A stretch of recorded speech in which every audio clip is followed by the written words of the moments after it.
السلام علیکم، کیسے ہیں ناظرین؟ امید کرتا ہوں آپ سب خیریت سے ہوں گے۔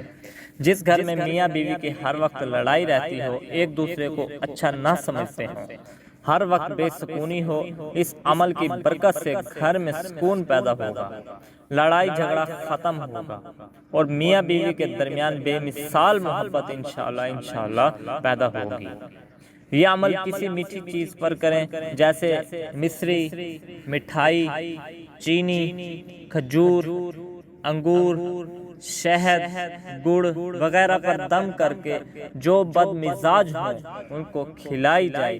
یہ عمل فجر اور عشاء کی نماز کے بعد کریں۔ عمل یہ ہے، یا لطیفو یا ودودو، یا لطیفو یا ودودو۔ اس اسماء حسنہ کو 100 مرتبہ پڑھیں اور مذکورہ چیزوں پر دم کریں۔ اسی طرح 11 مرتبہ کریں، مطلب کل 1100 مرتبہ پڑھیں اور 100 پورا ہونے پر دم کریں اور بد مزاج کو کھلائیں۔ روزانہ فجر اور عشاء کے بعد عمل کرنا ہے، کسی اور وقت میں نہیں کرنا۔ وقت کی پابندی سے یہ ہے کہ 21 دن تک عمل کرنا ہے۔ زوجین کے درمیان بہت اچھی محبت پیدا ہو جائے گی انشاءاللہ۔ اللہ پاک سے دعا ہے کہ اللہ پاک آپ کو اور مجھے دین کو سمجھنے اور اس پر عمل کرنے کی توفیق عطا فرمائے۔ آمین۔ جزاک اللہ خیر۔